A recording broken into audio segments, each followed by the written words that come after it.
সেই অনেক বছর আগেকার কথা, যখন আমি শ্রীখণ্ড হাই স্কুলে ক্লাস 5-এ ভর্তি হই। সম্ভবত 1995 সাল হবে। তখন আমার বয়স সম্ভবত 9 বছর হবে। সেই সময় বিপদভঞ্জন চক্রবর্তী মহাশয়কে শ্রীখণ্ড হাই স্কুলে দেখি। উনি শ্রীখণ্ড হাই স্কুলে সেই সময় শিক্ষক ছিলেন। সেই দেখাটা সেই রকম দেখা নয়।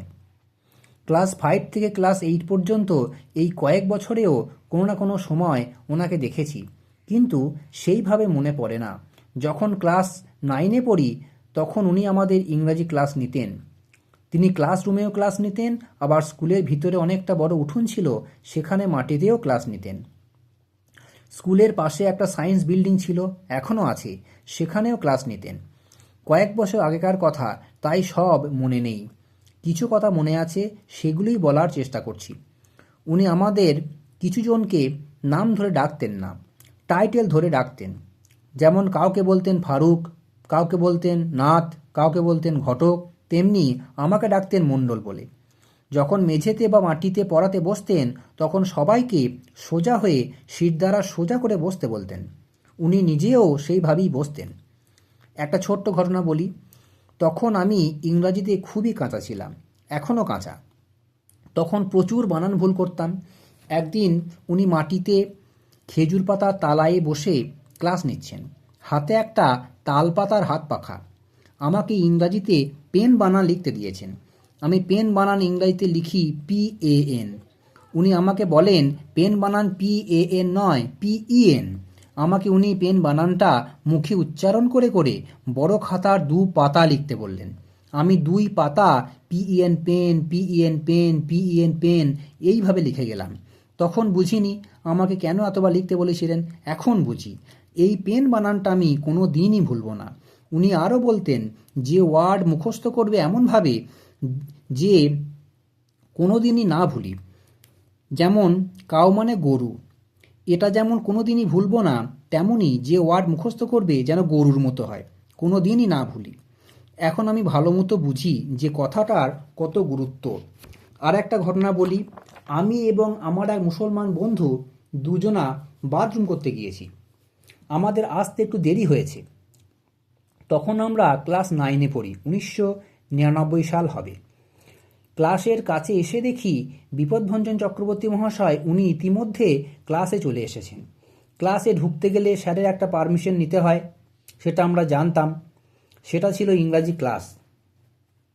আমি বলি যে আমি কি ভিতরে আসতে পারি স্যার? উনি কোনো কথা না বলে ক্লাসের প্রত্যেকের প্রশ্ন করেন, আমি কি ভিতরে আসতে পারি স্যার? এর ইংরাজি কি হবে? ক্লাসে কেউ বলতে পারে না। উনি সবাইকে কান ধরে দাঁড়িয়ে থাকতে বলেন। সবাই কান ধরে দাঁড়িয়ে থাকে। আমি আর আমার সেই মুসলমান বন্ধুটা শ্রেণীকক্ষের বাইরে দাঁড়িয়ে দাঁড়িয়ে দেখি। সবাই বলছে may I coming sir, may I coming sir. শেষে আমাদের পালা আসে। আমাকে জিজ্ঞাসা করায় আমিও একই কথাই বলি। শেষে ক্লাসরুমের বাইরে আমাকেও কান ধরে দাঁড় করিয়ে দেন। একমাত্র মুসলমান বন্ধুটা সঠিক উত্তর দেয়। সে বলে may I come in sir. তারপর আমরা ক্লাসের মধ্যে ঢুকি এবং সবাই বেঞ্চিতে বসে ইংরাজি ক্লাস শুরু করি। স্কুল জীবনের অনেক ঘটনাই আছে, সব ঘটনা বলা সম্ভব নয়। কিছু ঘটনা আছে সেগুলো পরে বলা যাবে। তবে আজ অন্য একটা ঘটনা বলি। 2015 সালের জুন মাসের ঘটনা। আমি তখন শ্রীখণ্ড সমবায় সমিতিতে কাজ পেয়েছি। আমাকে ট্রেনিংয়ের জন্য বর্ধমানের কাছে বরশুল নামক এক জায়গায় পাঠানো হয়। আরও বহু সমবায় সমিতির ছেলেরাও বরশুলে ট্রেনিংয়ের জন্য এসেছে। আমাদের ওখানে থাকার জন্য ঘর দেওয়া হয়েছিল। ট্রেনিং ছিল 4 মাসের। আমরা 5 দিন থাকতাম আর শনি রবিবার বাড়ি এসে সমিতিতে কাজ করতাম। একটা বড় ঘর দেওয়া হয়েছিল, সেখানে 6টি তক্তা পাতা থাকতো। আমরা 6 জন শুতাম। ওদের কয়েকজনের বড় মোবাইল ফোন ছিল, আর আমার ছিল ছোট মোবাইল ফোন। আমি মন দিয়ে ট্রেনিং করছি, টিচাররাও ক্লাস নিচ্ছেন, বেশ চলছে।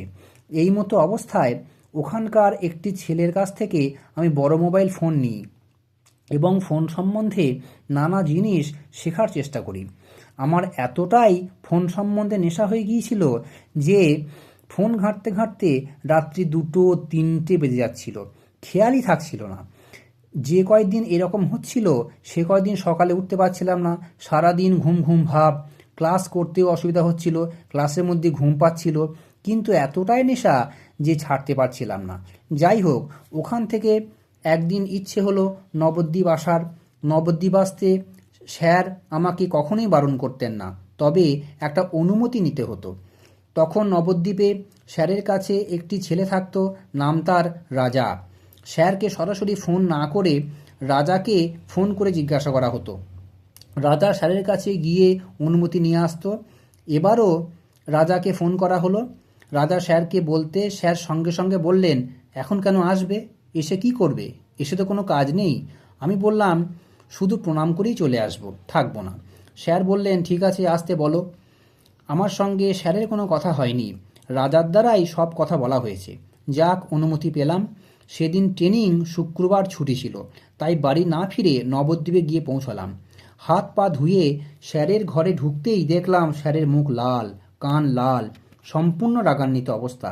ঢোকার সঙ্গে সঙ্গে উনি আমার মুখের দিকে তাকিয়ে বললেন, ফোন মোটেই ভালো জিনিস নয়, এই ফোনই জগৎ ধ্বংস করবে।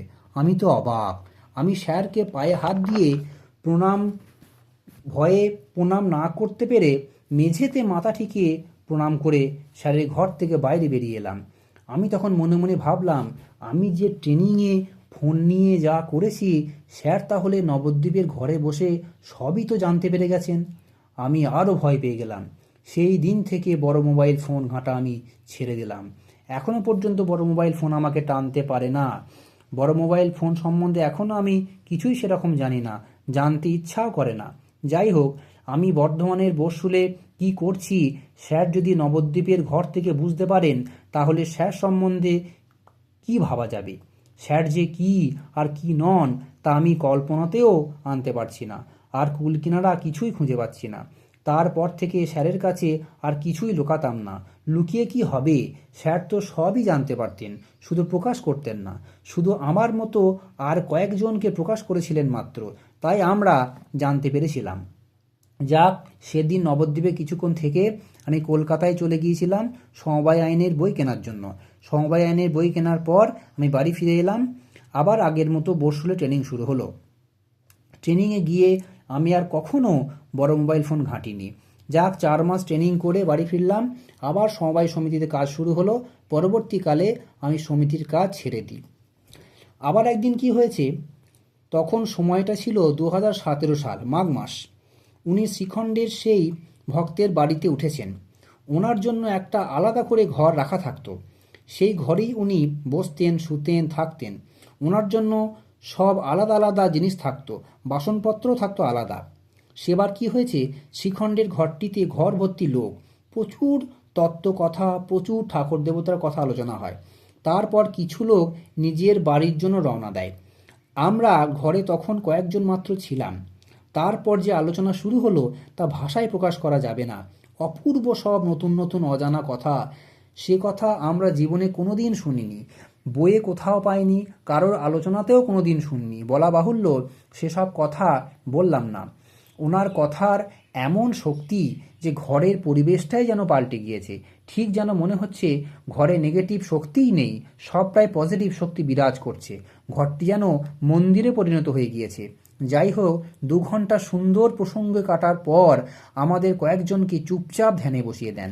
আমরা চুপচাপ ধ্যানে বসে যাই। উনি কিন্তু খাটের মধ্যে পূর্ব দিকে মাথা করে শুয়ে রয়েছেন।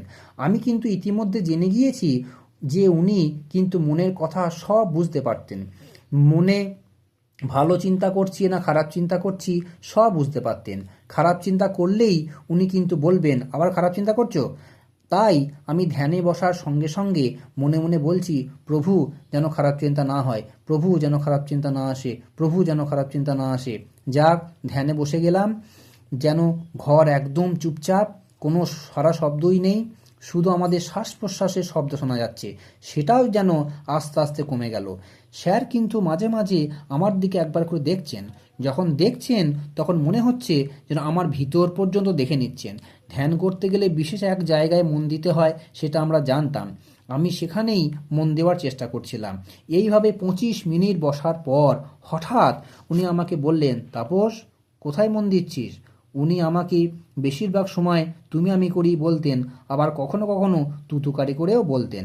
যাই হোক, আমি বললাম অমুক জায়গায়। উনি বললেন, মন তো ওখানে থাকছে না, মন বেরিয়ে যাচ্ছে। আমি বললাম, হ্যাঁ, মন বেরিয়ে যাচ্ছে, থাকছে না। উনি শুয়ে শুয়ে বুঝতে পারছেন আমি মন কোথায় দিচ্ছি, আদৌ দিতে পারছি কি না, মন থাকছে না মন বেরিয়ে যাচ্ছে, সব বুঝতে পারছেন। এইভাবে আমরা ৪৫ মিনিট বসার পর আমাদের ধ্যান ভাঙলো। ধ্যান তো আমাদের হয়নি, আমাদের চুপচাপ বসাটা হয়েছিল। ওনার যে একটা বিরাট অলৌকিক ব্যাপার, সেটা আমাদের বুঝতে আর বাকি ছিল না। আরও কত কথা আছে, সব কথা ভাষায় প্রকাশ করা যাবে না।